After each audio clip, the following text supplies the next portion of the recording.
in realtà sono anche un tecnico comunale e recentemente anche un collaboratore della regione, quindi questi tre ruoli mi permettono di vedere le cose da varie angolazioni e cercare di fare sintesi, perché poi alla fine il problema della normativa è quella di cercare di tradurla in una maniera che sia facilmente applicabile e sia facilmente comprensibile sia dai professionisti sia dagli uffici. E quindi andrò abbastanza veloce sulle singole parti degli argomenti. Premetto una cosa, perché ovviamente vengo per gli architetti soprattutto, e su come è nata anche la legge sul consumo di suolo vorrei parlare di Urban Meta, che è un gruppo di associazioni, ordini professionisti che aveva iniziato questo ragionamento grazie anche al nostro presidente allora e presidente nazionale Giuseppe Capocchin, questo gruppo di lavoro che cercava di arrivare a un manifesto, a un ragionamento sulla rigenerazione. Urban Meta ha il 3 dicembre 2014 siglato un manifesto, un accordo fra varie associazioni, c'era l'ANCE, c'era la Federazione del Veneto, ingegneri, università, categorie sindacali. È stato un grande risultato e Urban Meta ha lavorato anche con la regione per arrivare a far confluire questi tre disegni di legge che erano sul suolo in quel momento, regionali, ma ce n'erano anche a livello nazionale. Questo è l'antefatto per cui siamo arrivati questa è la parte diciamo vista non della regione, a questa legge 14, di cui l'ingegner De Gennaro ha già parlato, che sostanzialmente si declina in 4 parti, cioè le premesse, poi la parte di contenimento di consumo del suolo, la riqualificazione e il miglioramento della qualità insediativa e le disposizioni finali, mentre il secondo capo diciamo è un riallineamento alla legge 11, la legge urbanistica regionale. E le parti in verde, adesso non so se si vede, purtroppo le mie slide sono più piccole, tutti diciamo si concentrano sulla parte del contenimento di suolo, mentre la vedo un po' anche dal lato degli architetti, la parte della riqualificazione, rigenerazione e miglioramento della qualità insediativa secondo me è altrettanto, forse se non il più importante. Questo poi ovviamente andrà a declinarsi nel nuovo piano città, come ha già detto l'ingegnere De Gennaro, con 2 delibere a maggio del 2018 e a settembre per i ritardatari è stata certificata la quantità consumabile di ogni comune. Ecco, una premessa su quanto ha detto Maurizio prima: si doveva cambiare la legge 11, la scelta è stata no, perché la legge 11 in realtà già parlava di alcune cose, introduceva dei concetti come lo sviluppo sostenibile, si è detto prima, e soprattutto la lettera B era utilizzo di nuove risorse territoriali solo quando non esistano alternative alla riorganizzazione e riqualificazione del tessuto insediativo esistente. Quindi non è vero che la legge 11 non contava, semplicemente andava aggiornato, come si diceva, quello che è successo dopo il 2007-2008. Quindi la legge 14 nei principi inverte il concetto e non mette solo quando, prioritariamente lo scopo è recuperare quello che c'è. Quindi contenimento dei consumi di suolo, rinaturalizzazione, ma la pianificazione urbanistica privilegia interventi di trasformazione urbanistica all'interno dell'urbanizzazione consolidata. Come si diceva prima, non è una legge di divieto, è solo una legge che individua sostanzialmente 2 aree, un dentro e un fuori, che hanno caratteristiche diverse. Le definizioni sono molto importanti e noterete che nelle ultime leggi regionali ci sono sempre delle definizioni. Le definizioni sono importanti, alcune poi le vedremo riprese. Però che cos'è superficie naturale, seminaturale, la superficie agricola, il consumo di suolo, la definizione, potete andare a vedere, adesso non sto a leggervele tutte, Il concetto di impermeabilizzazione, che è un concetto che non è stato ancora normato, ma già negli strumenti urbanistici era importante. Sapete che c'è un indice di impermeabilizzazione, quindi devo tenere conto anche di queste cose. E poi finalmente gli ambiti di urbanizzazione consolidata. C'è la definizione, precisiamo sempre, attenzione, non confondetela con il tessuto consolidato dei piani di assetto del territorio, che è un concetto che è fratello ma non è lo stesso, fratello o cugino, nel senso che l'urbanizzazione consolidata della legge 14 è sostanzialmente tutto ciò che è stato trasformato, ma fisicamente trasformato, e tutto ciò che non lo è stato. Quindi proprio i comuni hanno chiamato. Sì, scusate, devo alzare la mia. Allora, sì, perfetto. Allora, tutto ciò che era trasformato e tutto ciò che non lo era. Quindi era un'analisi demandata ai comuni, che tra l'altro abbiamo dovuto farlo entro il 25 di agosto. Viene da sorridere perché è stato un lavoro. Ogni comune doveva trasmettere alla regione questa analisi, andando a individuare che cosa aveva un piano urbanistico attuato, doveva essere iniziato, doveva essere trasformato. Quindi ciò che era sulla carta, le opere pubbliche decadute, non potevano essere messe. Quindi questo era chiesto ai comuni di fare, mentre nei piani di assetto territorio il tessuto consolidato aveva tutt'altra valenza, cioè erano parti già trasformate, però potevano comprendere anche altre cose.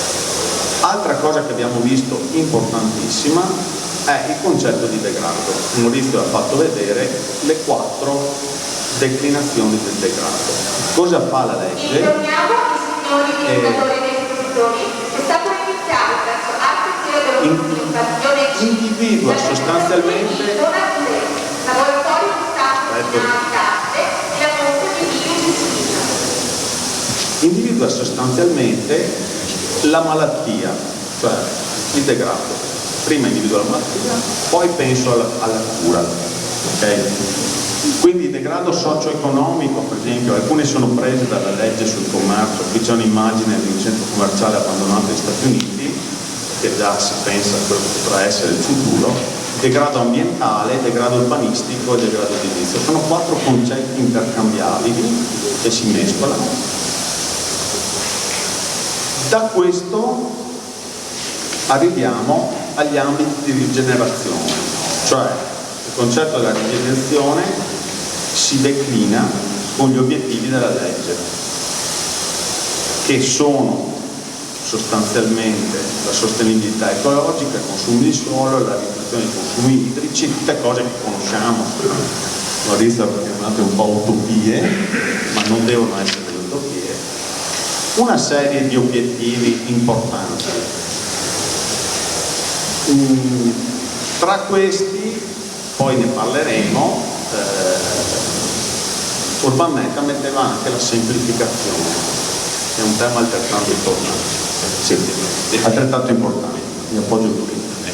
Allora, misure per la programmazione, l'abbiamo già detto, il consumo di suolo è gradualmente ridotto nel corso del tempo, vado molto veloce, l'obiettivo del 2050, i criteri per gli ambiti di rigenerazione nel rispetto delle specifiche finalità, questa è la legge, sono proprio gli articoli, i crediti edilizi, le procedure di monitoraggio, questi sono proprio gli articoli della legge. Andiamo a vedere sostanzialmente il cuore. Sono 3 articoli, 5, 6 e 7, a diverse scale. Mi spiego meglio. La riqualificazione edilizia ambientale è l'articolo dell'oggetto, edificio o edificio un po' più grande.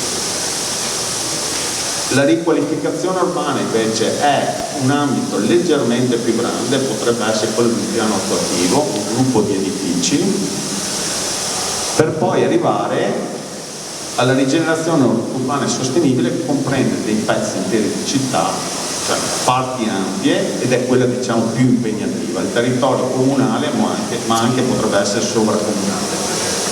Questo diciamo sugli articoli principali della legge. Quello della riqualificazione edilizia e ambientale, che poi genererà i nuovi articoli del piano città, è sostanzialmente la demolizione integrale di opere incongrue o elementi incongrui e il suo recupero, cioè il recupero e la riqualificazione di ogni tipo di uso compatibile del suolo.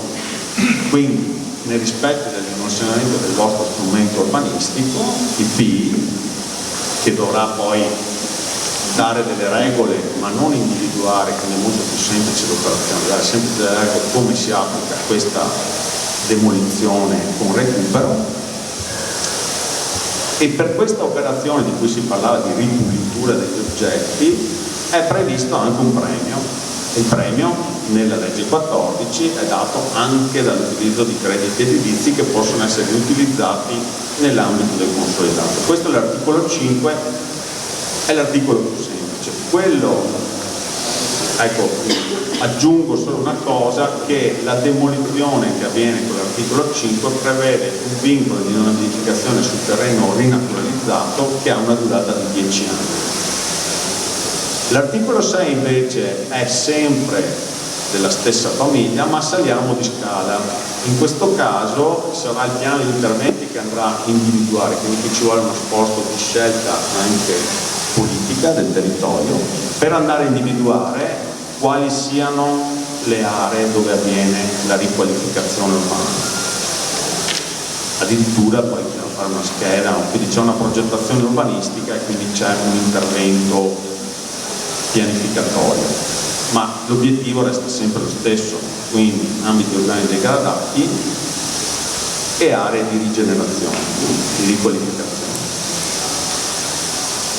Come si declinano questi interventi? Attraverso una serie di strumenti che possono essere i piani, i PUA, i comparti, tutte cose presenti nella legge 11, ma arriviamo allo strumento che è attualmente più utile per la semplificazione, che è il permesso di costruire convenzionato, che è quel permesso che va direttamente in consiglio comunale, mi evita di fare passaggi di piano, cioè adozione, deposito, approvazione, con un passaggio solo ottengo lo stesso risultato. Quindi la riqualificazione urbana per poi passare alla rigenerazione urbana sostenibile, che è forse l'obiettivo più ambizioso ma più impegnativo per le amministrazioni, cioè nel PAT, quindi andiamo a uno strumento di livello superiore, vengono individuati questi ambiti di rigenerazione con programmi che poi si dovranno declinare nel tempo, e quindi individuare degli ambiti ma degli indirizzi anche, quindi c'è molta politica del territorio su questo. Questi progetti tra l'altro dovranno lavorare su dotazione di spazi pubblici, quindi dovranno fare delle analisi importanti del territorio anche su temi di cui si parlava prima, la mobilità, la qualità dell'aria, del suolo. Sarà lo sforzo più impegnativo,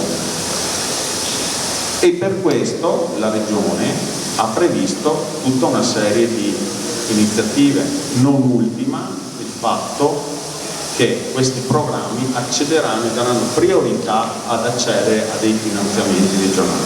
Quindi è uno sforzo che viene chiesto ai comuni, però poi c'è un meccanismo di incentivazione. Per il momento si è detto il fondo delle demolizioni è quello che è, come si diceva appunto poi sarà incrementato, quindi questa è una politica impegnativa, ma che però porta poi a ripensare le città, non solo le città, comunque il territorio. Un tema interessante, cerco di andare veloce, è l'articolo 8. L'articolo 8 è una novità introdotta per facilitare il recupero di immobili abbandonati. Sapete tutti che in ogni centro urbano che sia c'è qualcosa di abbandonato.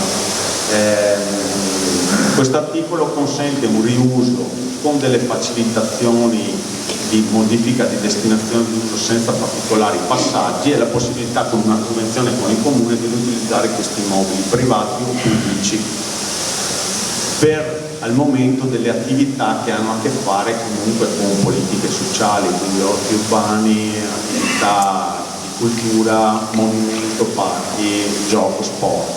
Si chiama di uso temporaneo, dopo un certo periodo può anche diventare stabile questo uso, quindi la sua destinazione diversa da quella originale può diventare stabile. È una norma che va a cercare di colmare questo problema, ovviamente poi la sua applicazione è diversa da parte a parte, c'è chi fa un bando di evidenza pubblica, chi accoglie domande dirette nel privato, si sta vedendo adesso. Poi alla luce di questo c'è anche previsto che il comune pubblichi una sorta di sito dove si chiamano i luoghi di riuso, quindi soprattutto per l'associazionismo, ma tenete presente che il problema dei vuoti urbani, cioè degli edifici abbandonati, sta diventando un grosso problema, perché non è solo un problema di degrado edilizio, perché il degrado edilizio, un edificio abbandonato privato, è un edificio che può creare dei problemi, ma quando si abbandona un edificio pubblico, la caserma dei carabinieri, l'ospedale, c'è proprio una perdita anche di identità da parte dei cittadini che perdono il riferimento. Quindi questo problema dell'abbandono, adesso penso anche alla montagna, ma è un problema che va affrontato anche grazie a questi strumenti legislativi. Le politiche poi appunto della rigenerazione, si è parlato, un tema molto caro a noi architetti è quello della qualità edilizia, la legge comincia ad affrontarlo finalmente, si è detto prima, politiche per la qualità architettonica edilizia ambientale, finalmente nella legge si comincia a parlare di qualità architettonica. Non mi soffermerò molto su come poi la Regione intenderà nel seguito promuovere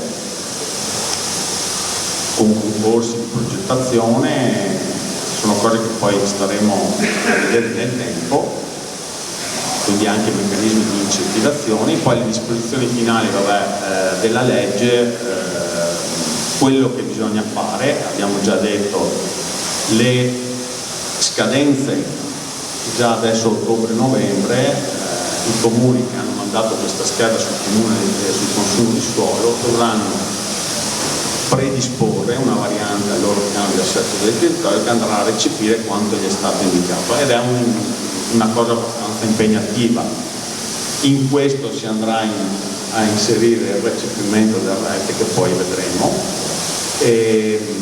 però come si diceva la legge non taglia delle cose, c'è molto che il comune può ancora fare con la legge sul consumo di suolo, per esempio tutti gli interventi pubblici di interesse pubblico, gli interventi del piano casa attuale, lo sportello unico per le attività produttive, c'è una quantità di suolo che il comune può decidere dove spendere per gli interventi che interessa di più, quindi non è vero, come si diceva, che è una legge che blocca completamente l'attività amministrativa.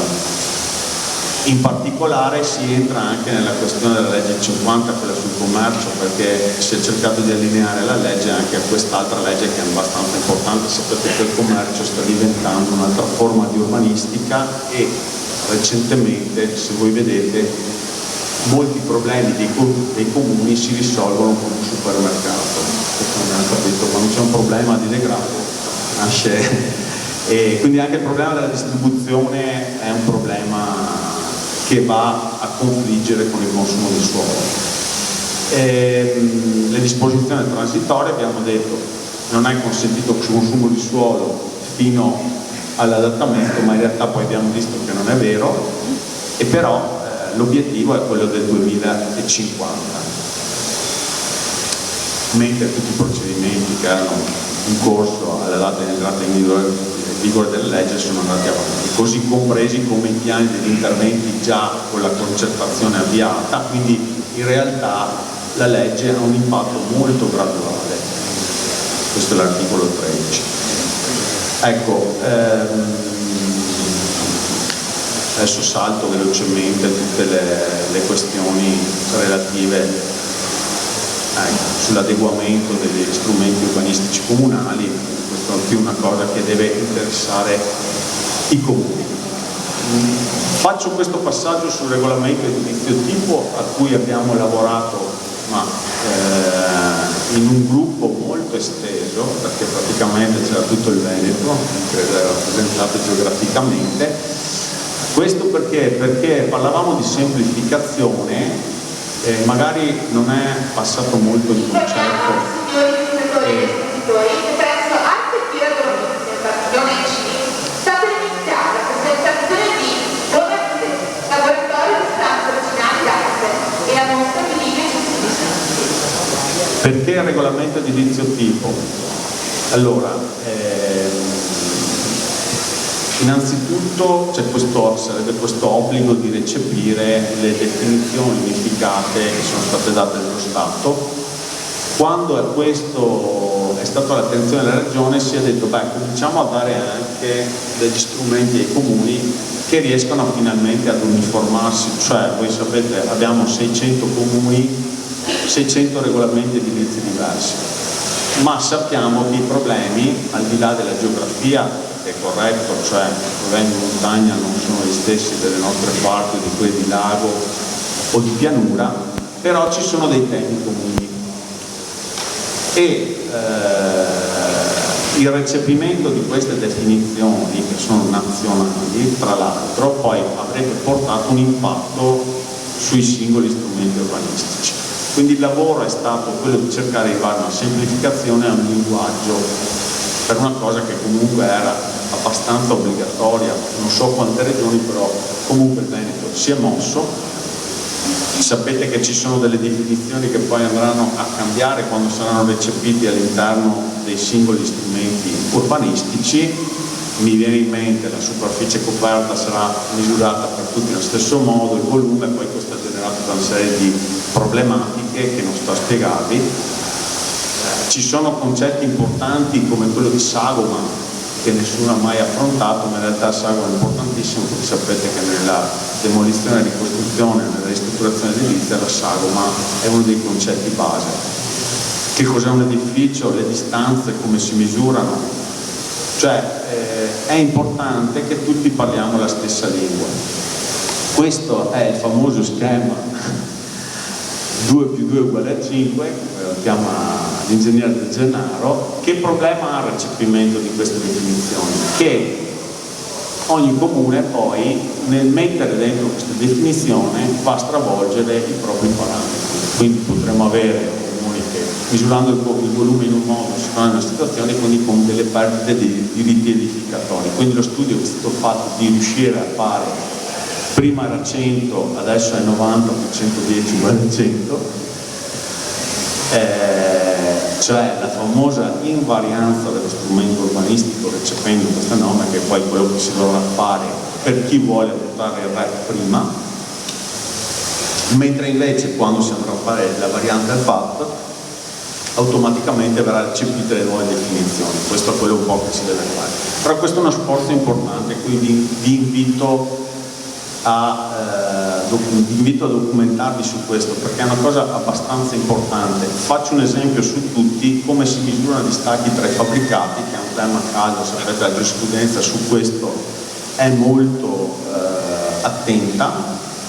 La nuova definizione che vi dà la lunghezza del segmento minimo che conduce l'edificio con il confine di riferimento, cioè lasciamo perdere la distanza radiale, la distanza è la distanza minima, quindi bisogna entrare in questo concetto, ad esempio. Quindi tutti gli schemetti che tutti i comuni del mondo si sono fatti con proiezione delle finestre, fronteggia non fronteggia, poi dovranno essere ridotti a una sola cosa. Questo era un esempio fatto per il piano casa, peraltro. Altra cosa molto importante del RET è tutto l'apparato normativo, perché oggi i professionisti sono chiamati a certificare delle cose. Abbiamo anche tentato di capire che cosa succede fuori dal residenziale. Vi faccio un esempio: questa è la mia ASL, questo sarà un corredo di schede, di normative che è corretto, che sarà corretto del nostro RET a Rovigo.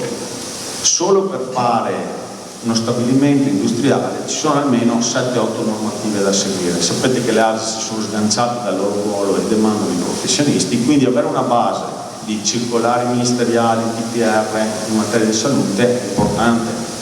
Questo è niente in confronto a quello che bisogna seguire per fare per esempio uno studio odontoiatrico, una clinica privata, cioè lì arriviamo ad almeno 20-30 riferimenti normativi. Su questo con la Regione non siamo riusciti a intervenire perché poi l'urbanistica non dipende dalla parte di normative sanitarie, però è importante capire anche questo, cioè dare degli strumenti di lavoro che siano certi, non siano discutibili, e chi poi deve accertare, deve asseverare. Semplificare il riuso è l'altro tema del RET che per noi è stato fondamentale, cioè ad esempio, magari voi adesso qui nelle comunità di montagna o nella montagna avete delle deroghe particolari, ma vi posso assicurare per noi utilizzare gli edifici esistenti, perché se vogliamo parlare di riuso dobbiamo occuparci dei problemi degli edifici esistenti, le altezze dei locali sono un grosso problema, cioè dal punto di vista sanitario le ASL non ragionano come si ragiona in urbanistica, cioè lì l'altezza di 2,70 m è inviolabile, quindi cercavamo di capire come è possibile utilizzare un edificio fatto 70 anni fa senza doverlo distruggere, alzare i solai eccetera, quindi tutte quelle cose da mettere in regolamento che lasciano tranquillo il professionista e il tecnico comunale di non violare norme sanitarie.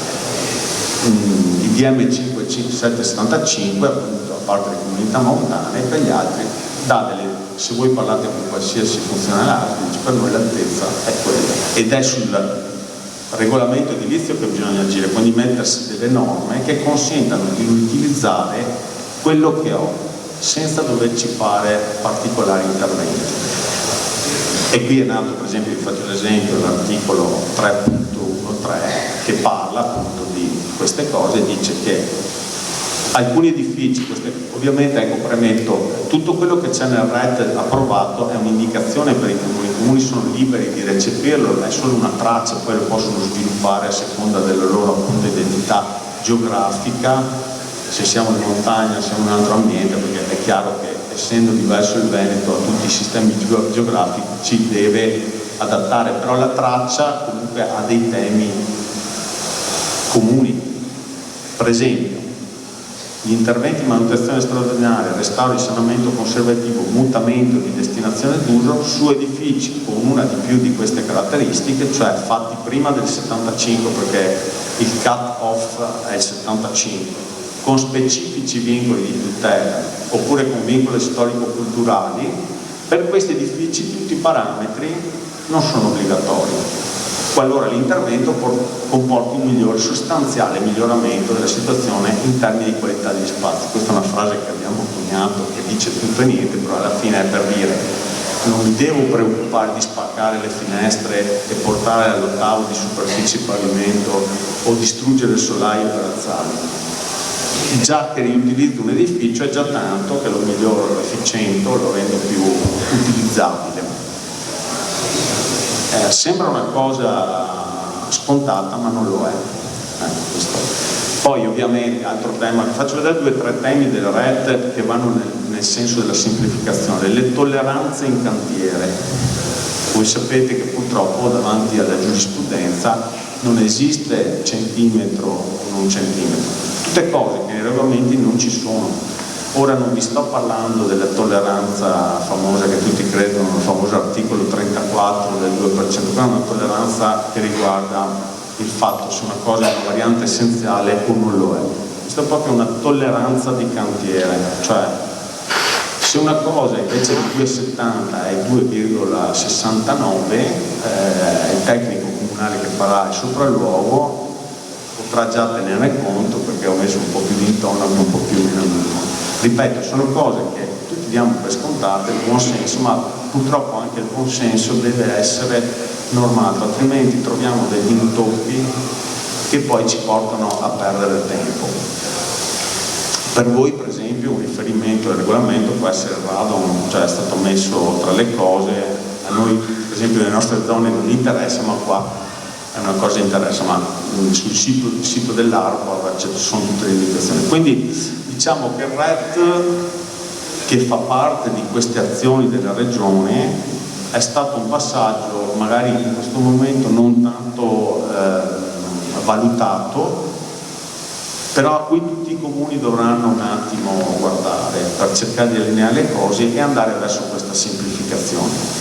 Per chiudere con la questione del riuso, poi passo a qualche ragionamento sul PDL 402, un'altra cosa possiamo dire su cui stiamo pensando è la conformità degli edifici esistenti. Voi sapete che, e non credo che qui sia diverso da molti altri, quando un anziano muore, il figlio va a prendere le carte in mano della casa e si accorge che ci sono delle cose che non vanno, si bloccano le compravendite immobiliari, tutte cose, piccoli peccatucci che non venivano segnalati perché prima del 77 non c'era questa abitudine e che però comportano diversi problemi perché l'applicazione 36 del DPR 80 prevede la doppia conformità. Allora su questo si sta lavorando anche per cercare di fare una norma simile all'Emilia Romagna, che con una semplice scia il pagamento di una sanzione si riesca a risolvere la problematica. E anche questa è una norma che va verso la semplificazione del riuso. Passiamo al PDL 402, molte cose le ha già dette Maurizio, parliamo di quello di cui possiamo parlare ovviamente perché il provvedimento è ancora in itinere, ci sono state le audizioni. Sostanzialmente lo chiamiamo il nuovo piano casa, piano città, però come ha detto Maurizio è un'evoluzione, ma non è più la legge di emergenza di prima, è una legge stabile, strutturale che si lega alla legge 14. Il titolo, le finalità le abbiamo viste, contenimento del consumo di suolo come prima parola, rigenerazione, sempre le stesse parole, miglioramento della qualità della vita, quindi si comincia a pensare anche alle persone, l'efficienza, il paesaggio e anche le aree dichiarate a pericolosità idraulica o idrogeologica. E qua mi riferisco appunto a quando si diceva prima, cerchiamo di calare cose nel contesto, tenendo presente che comunque anche il precedente piano casa aveva degli incentivi per questo, quindi non c'è niente di nuovo. Allora, dove si applica? Allora, prima cosa l'ambito di applicazione. Allora, si è detto gli interventi di quella presente legge si applicano a edifici con qualsiasi destinazione di uso, intanto, questo è importante, anche prima lo era, negli ambiti di urbanizzazione consolidata, nonché nelle zone agricole. Le zone agricole anche nel precedente piano casa avevano un loro articolo speciale, ma diciamo che l'impostazione è sempre quella. Ho riportato già l'articolo 11 qua, nelle zone agricole gli interventi di quegli articoli 8 e 9, si diceva prima gli articoli 8 e 9 sono i nuovi articoli 2 e 3 della vecchia 14, sono consentiti esclusivamente a favore della prima casa di abitazione che è ancora la protagonista, in aderenza in sopraelevazione, qui spariscono i famosi 200 metri, il piano casa prevederà interventi dentro o insomma all'intorno dell'edificio e in deroga ai soli parametri edilizi di superficie e volume. Il tema delle deroghe lo affrontiamo dopo, è uno dei temi caldi del piano casa.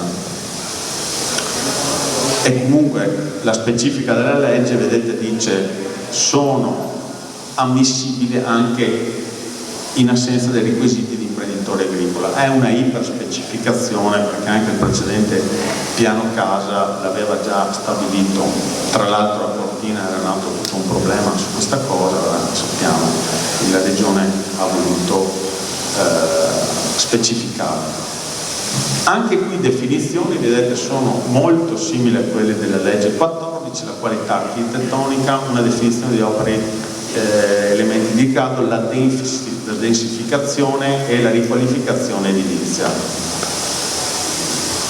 Potete leggere il PDL sul sito del momento. E la rinaturalizzazione del suolo invece è il vero nucleo della legge. Intervento di restituzione del terreno antropizzato alle condizioni naturali attraverso la demolizione di edifici e superfici che hanno reso un'area impermeabili, ripristinando le naturali condizioni di impermeabilità, del tutto fratello della legge 14 che è anche citata.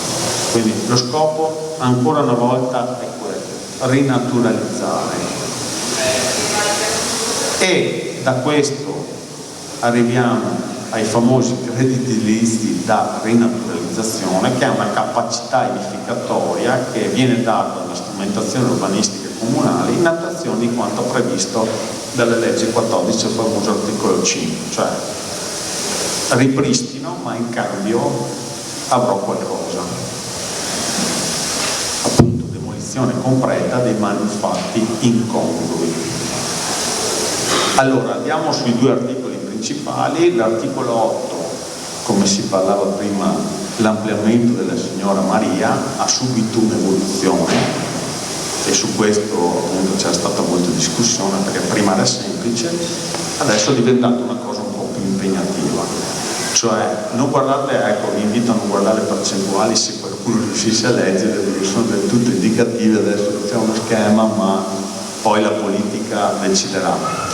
È consentito, non vi dico la percentuale, può essere il 10, il 20, decideranno, un ampliamento di edifici esistenti nei limiti del 10 o 20 del volume della superficie, a condizione che la prestazione energetica, attenzione, questo è l'ampliamento base, però sono richieste le condizioni, della parte ampliata corrisponde alla classe A1 al momento, quindi facciamo un salto di qualità. La classe A1 è già vecchia ma è diventata la base, e che vengano utilizzate tecnologie con fonti rinnovabili di almeno 3 kW. Quindi l'ampliamento della signora Maria oggi dovrà avere queste caratteristiche, e su questo comprendiamo che è una cosa impegnativa, però sarà così. L'ampliamento può essere fatto in aderenza, perché in sopravvelazione, utilizzando, questa è una vecchia traduzione del vecchio piano casa, quindi utilizzando un corpo edilizio esistente come erano i vecchi rustici oppure quello che ha uno, sia dell'edificio che l'ampliamento devono essere in zona omogenea propria. Questa era già nell'altra legge, e non potrà essere modificata la destinazione di uso. Quindi le condizioni sono queste. Vedete che non ci sono più 200 metri, non c'è più niente di quello che c'era prima. Si tratta di ampliamenti di edifici. Poi a questa percentuale va aggiunta un'altra percentuale invece che prevede la realizzazione di una serie di cose a menù, come diceva all'inizio. Cioè posso scegliere tra eliminazione di barriere architettoniche, prestazione dell'intero edificio, dell'intera casa della signora Maria, corrispondenti alla classe A4, la messa in sicurezza sismica, materiali di recupero, utilizzo di copertura verde, realizzazione di pareti ventilate, isolamento acustico, adozione di sistemi di acqua piovana, rimozione e smaltimento di cemento amianto. A questo poi andiamo ad aggiungere, allora, il totale di questi ampliamenti non può superare una certa, cioè l'ampliamento base 10 o 20% più queste cose, almeno non posso farle tutte o nessuna, non può arrivare a un 35% al momento del volume delle superfici, quindi la parte in più me la vado a cercare con i crediti di rinaturalizzazione. Ovviamente questo vale per il residenziale. Il non residenziale ha comunque un 20% di ampliamento previsto, oltre il 20% vado a intervenire col SUAP, perché sapete permette di, con un passaggio in consiglio comunale, arrivare anche fino all'80% dell'attività produttiva. Questo è l'articolo 8. L'articolo 9 è il vecchio articolo 3, quello che aveva Itaca e la classe A, è quello più impegnativo, riguarda l'intervento a livello edificio, demolizione e ricostruzione, ha più o meno la stessa declinazione. Anche qui mi porto alla classe A1, posso avere degli ampliamenti, ho un ampliamento base, ma poi l'obbligatorietà ovviamente delle fonti rinnovabili, ma anche qui anche qui a menu scelgo tra eliminazione di barriere architettoniche, prestazione dell'edificio e quant'altro, pareti ventilati. In questo caso è stato introdotto, questa è stata una richiesta, il BIM. Il BIM, che è questo sistema di progettazione che però effettivamente è l'innovazione per le opere pubbliche, su questo abbiamo avuto qualche dubbio, però chi volesse utilizzarlo avrà una percentuale maggiore. E anche qui ovviamente utilizzo di crediti di rinaturalizzazione per avere un'ulteriore percentuale che è molto più elevata, quindi è chiaro che la signora Maria, come si è detto, non è costretta a utilizzare il credito della rinaturalizzazione, ma chi va a fare un intervento più strutturato invece potrà averne sicuramente un beneficio. E per quanto riguarda l'articolo 9 c'è questo discorso della durata, cioè la Giunta regionale farà una circolare che si sta lavorando sui crediti edilizi in generale. Da questa data in cui verrà approvata queste percentuali subiranno una riduzione se non vengono utilizzati i crediti entro un certo periodo di tempo. Questa è una novità che è stata voluta, cioè che è durata a termine, e questo è stato pensato dalla parte politica, per dare un input ad intervenire velocemente. Quindi se non viene utilizzato entro 12 mesi da questa circolare, le percentuali verranno ridotte, adesso al momento era di un 25%, poi vedremo cosa succederà. Quindi questa novità della legge che ha anche una scadenza nell'incentivo, poi vedremo se resterà in questa forma. E anche questi interventi dovranno essere in zona propria, ma è anche consentito che l'edificio sia in zona impropria, cambiando di destinazione, purché sia compresa, questa è una cosa che non ho mai capito, comunque la disciplina edilizia di zona nelle varie possibilità. Questo è uno schema, vi faremo vedere, ci sarà un allegato con le cose che abbiamo detto, cioè questo menu in cui ognuno andrà a pescare quello che vuole tra gli interventi di miglioramento per il residenziale e non residenziale, e le possibilità, adesso qui non si legge ma ci sono delle sommatorie, quindi faccio un esempio: 10% ampliamento base più il 25% dai vari bonus più addirittura il 15% dei crediti edilizi, quindi ognuno dovrà andare a vedere come preferisce agire. L'allegato sarà adesso strutturato in una maniera, tra l'altro si sta anche già pensando a un software che riesca facilmente come dire, sia i professionisti sia i tecnici comunali a calcolare punteggi e percentuali. E volevo chiudere con la questione delle deroghe, che è una delle questioni, scusate, torno indietro, le questioni più calde al momento per quanto riguarda il piano casa. Allora, qui sapete due cose. Il DM 1444 nel corso di questi 10 anni di applicazione del piano casa è stato sempre la nostra guida. Sapete che questo era inderogabile. Molti comuni, dall'esperienza che abbiamo avuto, io ho seguito la prima versione, tra l'altro c'era un assessore Rovigino quando è nato il primo piano casa, adesso ce n'è un altro con questo. La deroga dei confini di piano, molti comuni non hanno voluto applicarla, qualcuno sì, qualcuno no, qualcuno faceva delle mostruosità tipo la firma del vicino di queste cose qua. La regione ha fatto un'interpretazione autentica delle deroghe. Questa interpretazione autentica è stata impugnata dallo Stato in questo momento, quindi pende questa cosa. La legge cerca di mettere ordine a tutto questo, nel senso che stabilisce sicuramente che si può derogare da superfici, volume, coperta e volume, ma anche dalle altezze, perché per tutta una serie di ragioni legislative la regione può stabilire di derogare al 1444. Addirittura quando si usano i crediti di rinaturalizzazione questa deroga è certificata. Nell'ultima versione però, proprio perché si è capito che molto spesso l'interesse piano casa non era il volume ma era derogare dalle distanze, si è riattribuito ai comuni la possibilità di decidere, cioè questo comma B, che è molto importante, si può derogare le distanze tra le costruzioni, sia quelle del 1444 che quelle degli strumenti edilizi comunali, purché si faccia un ragionamento sullo strumento urbanistico, quindi ci vorrà una decisione di tipo pianificatorio. In che senso questo?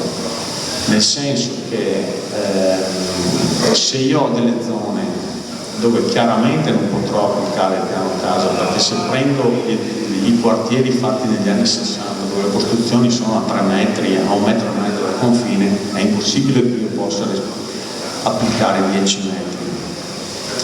Quindi ogni comune dovrà andare a individuare delle zone, dovrà certificare che in quella zona, per le finalità degli articoli 8 e 9, si potrà derogare le distanze che verranno stabilite. Quindi bisognerà fare un ragionamento di assetto tra altezza di stacco attuale, e però questo considera tranquillamente di poter derogare rispettando la legge. Quindi adesso auspichiamo che la norma resta in questa maniera, poi non lo sappiamo, però una delle cose che è stata chiesta è di chiarire finalmente e di lasciare tutti tranquilli di non avere ricorsi poi dello Stato da chiunque altro. Quindi il lavoro su cui si sta proseguendo è questo, poi vedremo come si concluderà la cosa, però ecco, l'importante è che, come è stato per il primo piano casa, perché il primo piano casa consentiva comunque ai comuni di deliberare, poi c'è stato uno stop dovuto al fatto appunto che ognuno